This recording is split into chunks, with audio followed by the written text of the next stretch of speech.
So I'm excited about filling up my calendar for the new year. And if you know anything about my programs, my sort of main passion is to help women find their soulmate and get engaged. And I guarantee that I can do that with you. I can help you do that within 12 months. So like right now, if you're sitting at home alone on a Friday night, right?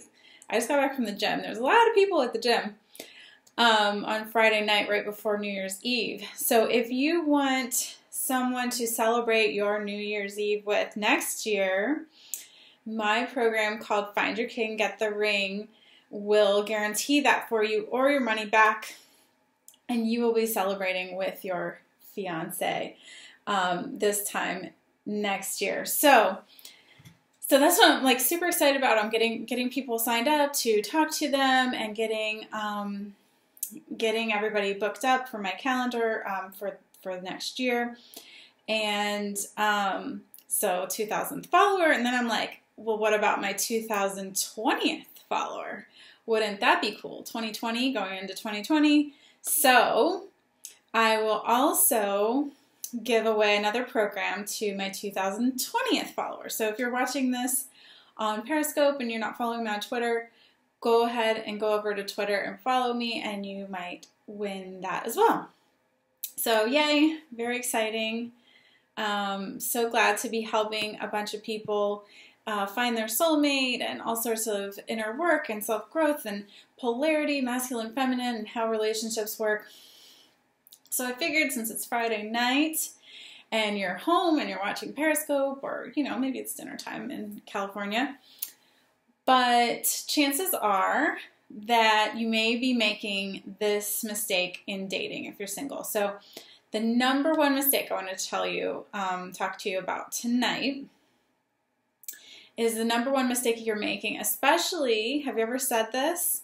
If you've ever said some variation of, there are no good girls or guys or men or women available to me, whether you've said like in my area or my age or my whatever, right? Have you ever said that? I hear it all the time. It's all over Twitter. And I'll be honest, there's definitely some arrogance in that statement because what you're saying is you're claiming that you're better than all the potential partners around you. Anyone who's single around you, you're too good for them. They're not good enough for you, right? So there's some arrogance there. But that's not the number one mistake. That's not what I'm going to talk about. Another mistake is just saying that out loud. That's a whole other story, but you just do not want to be broadcasting that energy unless you're looking for someone like me to call you out on that and straighten you out. Then go ahead and say it. But yeah, don't be saying that if you're looking for your love of your life, a partner. Even if you're not looking, like sometimes that can sneak up on you, right? Like if you have any hope of not being single for the rest of your life, like put out the good vibes, right? So you don't want to be saying that. But that is not the number one mistake I want to talk about tonight. So has anyone said that? Tell me, let me know in the comments. Have you said any variation of there are no good men? There's just like 99% of men are just, they're not strong, they're not masculine, they're not smart, they're not successful, they're not good looking enough. Or women, there's no good women out there. Nobody said that before? Come on, I see it all the time. I see it all over the place, all over the internet. Maybe you guys are special. You've never said that, and you're totally like, yeah, I love men. Yeah, I love women. There's a lot of good people out there. I hope you think that. I hope you do. But if you have said this, and even if you haven't said it, you probably thought it, you're feeling that lack mentality, that scarcity mentality, like, oh, statistically, there's just not enough to go around. There's not enough single people in my age range or the gender that I'm looking for, or high enough education, or in my area, or whatever the situation that you believe it is, you're in that scarcity mentality. And that's understandable. It happens, you know, we feel like hopeless sometimes, right? But when I want to tell you what the mistake that you're making when you believe that, and I really do believe this is the biggest number one mistake that people are making in dating, is that you're underestimating and misunderstanding how fluid people are, how much they change. Now, I know we always hear like, oh, people don't change, or, you know, don't count on anyone changing. Like, this is very, very misunderstood. And that's why I'm saying it's the biggest mistake. We are social creatures. We do not function in a vacuum, right? I don't know, what was the book that we read in high school? All the King's Men, I think it was. There was some kind of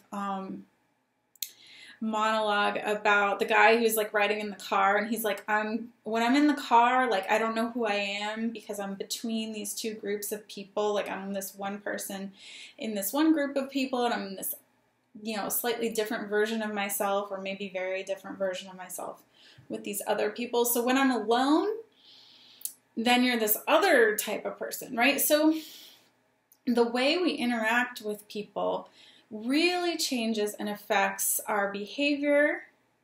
It affects, you know, we've got all these personality tests, but did you know, like, it depends, right? Like, if you're interacting with your family, if you're interacting at work, you're interacting with friends, your personality is not static. It is not stuck in one place. And a lot of people really believe it is. And I didn't really mean to go up on this tangent and argue with all the MBTI and all the Enneagrams and all the different kind of personality things. But the truth is that those things do change, and they are fluid depending on who we're with. Right? So I want you to understand it's not even just behavior. It's not even just personality. It's like fitness. Like, okay, so I'm going to give you examples, and I'm going to explain what I mean. And please feel free to tell me if you have questions or comments, or I'm sounding crazy, or I didn't finish my sentence, or whatever. Let me know. So, yeah, I want to explain. So, it's not, what I want you to know is it is not the person that you're judging when you date. You are not judging a person when you go out on a date or when you look at a dating profile. Do not judge that person, because what you think of that person doesn't really exist. It's not really true. What you need to judge is the interaction and the dynamic between you. Okay, so this is what I'm saying that people misunderstand and underestimate, that how someone is with you personally is going to be totally different than how they are with someone else, depending on that connection and depending on how you behave, what your standards are. I mostly work with women, and you would not believe. So when you hear like, you shouldn't try to change someone, like, totally agree with that. You should not try to change anyone. But you have a huge influence, and you have a huge effect on the person that you're dating if you influence them instead of trying to control them. If you influence them with your standards, by having high standards of how you want to be treated, then they can rise to that occasion or not, and they go bye-bye, and you don't have to worry about them anymore, right? So it's only, you need to worry about having those standards. I don't want to go into great detail right now on all of that, but just addressing that your standards have a huge effect on the people that you date and how they behave, depending on the dynamic between you. So it's not like always going to change everyone if you have high standards. Certainly to some degree, like, they're going to react to you differently depending on how you behave, right? Aren't people going to react differently if you if you behave like the Queen of England versus, you know, crossing like a sailor the entire time, right? you're going to get different reactions from people. That's just normal. So I want you to be more concerned with the dynamic between you. Oh, and I was going to give some examples. How do I know this? So I'm married to my husband, Derek, and he has changed so much since we've met. So much. When I met him, he was between 215, 230 pounds, and really out of shape. He was very athletic in college and all his life, but he'd been really depressed for a couple of years. Like, he was depressed. He was overweight. He was at a dead-end job. Like, these are just facts. And I did not convince him to get a better job. I didn't tell him he needed to go work out. I didn't tell him he needed to change his diet. None of that. But he did. He just did, because I had high standards, and the dynamic between us was so electric. Hello. Was so strong. And I'm telling you, there's these two important ingredients that that you need to look for in the dynamic between you. Okay, so one is his attraction to the woman. How strongly is he just pulled and drawn towards you to a degree that he just can't even help it, right? Because that needs to happen for him to come up to you and ask you out at all, right? Before he's met you. So that's one ingredient. And the other one is your standards as a woman. So when you have those two ingredients, then the dynamic between you is what's important. And that's how people can change. So it's really interesting. As soon as you see someone, you're struck sometimes. Yeah, totally. And I don't advise men super often, but this is a giveaway here, like free secrets.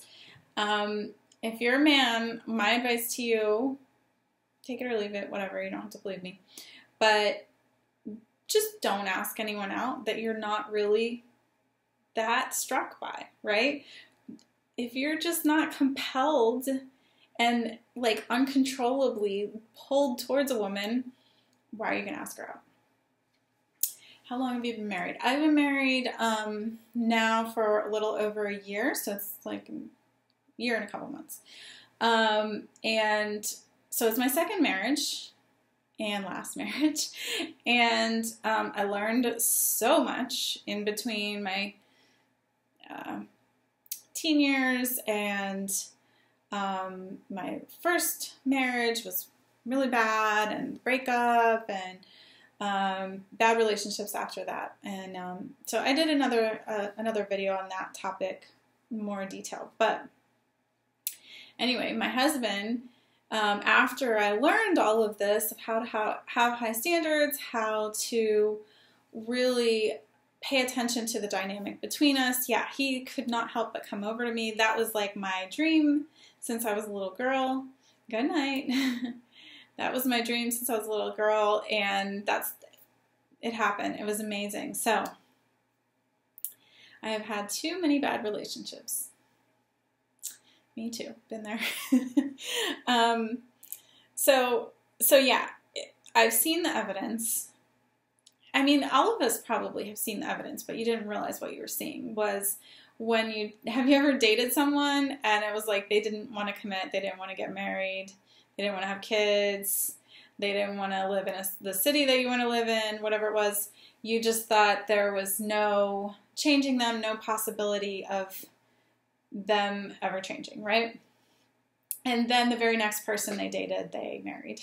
And you're like, oh my God, I feel like shit. And that's not cool. So that's why I say don't even ask anyone out if you're not really attracted to her. Oh, I'm so sorry. Just in a relationship, she said no when I asked her to marry me. I'm so sorry. Trying to change in 2020. Good. Yes. Awesome. I am so excited to help a lot of people get engaged, find the love of their life, and they're settled down with their soulmate in 2020. I only have a few slots left for that, personalized one-on-one program, but you can see it on my website, limitlessbyleela.com, or it is called Find Your King, Get the Ring. So the bit.ly link is bit.ly/Get the Ring program, if you want to check that out. Or you can just schedule a free session with me, and I can find out what's going on with you, and I can let you know how I can help. If you want to do that, the link is meetme.so/limitlessbyleela. And I can put all those links in the comments or description or something, or you can find me on Twitter. Is this for women? I normally work with women, and I've designed it for women, but I've learned enough. I'm married, my husband, I know how I want to be treated. I've really been observing men quite a lot, and I do help men as well, married, single, whatever the situation is. But it's just kind of my specialty to get women engaged, and I guarantee, did I tell you this? I guarantee it, or your money back, within the 12 months that you'll be engaged, once we start working together. And it doesn't take that long even, but that's just like the long end. So yeah, it's super exciting. So if you want to know how I know that what I'm saying is true, I've seen it. I've just seen it. Question for women: what about guys that approach you that don't fit your physical aesthetic preferences? Good question. I'm not going to go through like all the rules. My program's very structured. It's very clear. And of course I'll explain all the rules and everything, so it makes sense and it's comfortable to you, and certainly you can customize to what feels best to you. So like not all the girls I work with have exactly the same criteria. So I work with you to sort of customize your criteria. And there's some examples of that. There's one example of that on my website, limitlessbyleela.com, where one of my clients designed her specific criteria and qualities that she was looking for in a man, and that's on there. So yeah, I work with you to determine your exact characteristics or qualities that you're looking for. But like I said, number one mistake is thinking that you're judging a person. Height, income, hair color, eye color, yeah, some of that seems a little less changeable than other things, but the main point is to judge the dynamic between you, not this person is this way, like looking at them in, 2 dimensions on a dating app. Does that make sense? You really can't know how you feel about someone until you meet them in person and you're out on a date with them. So does that help? Any of that make sense to you? Let me know if you have questions. That was about all I was going to talk about today, but if you want me to say more, I certainly can. But yeah, saying out loud or giving off the vibe of there are no good men or women, they're just not good enough, whatever, that's ruining your prospects. I think the main thing is to quit finding someone you are physically attracted to and then trying to make it work. That is maybe part of it. Like I said, I don't want to go into too much detail and go off on tangents, but that could be part of it. Sure. Yeah, you gotta like give people a chance first before you decide, I'm not attracted to this person, I don't like this person. Hi, good morning from India. Hi. Glad you're watching. So I guess it's not Friday night where you are. But if you have issues dating, I can certainly help. yeah, so hopefully I gave you enough good examples that you understand what I mean. And maybe, have I changed your mind? Oh, does somebody want to come on? Let's see.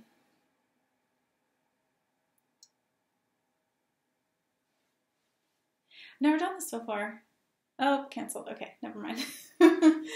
So that's okay. You know what? If that happens, that's like so much of life is like dating. Like you just kind of gotta let it come and go and see how it flows and not force things, right? So, but like I said, I do guarantee that when I work with people that you will find your soulmate within 12 months. Yes, I have gone through the mistakes. The number one mistake, I'll just reiterate, but you can watch the replay, is underestimating. Oh. Hello, are you still there? Oh, my husband just called. Did I lose it? Did I lose you guys? Okay, well, I'm going to go ahead and sign off, but you can watch the replay. And thanks so much. I'm really happy and excited and grateful that I've got 2,000 followers going into 2020. And I will be giving away another program when I hit 2,020 followers. Okay, exciting. So go follow me so you can win one of my programs. All right, have a good night. Bye.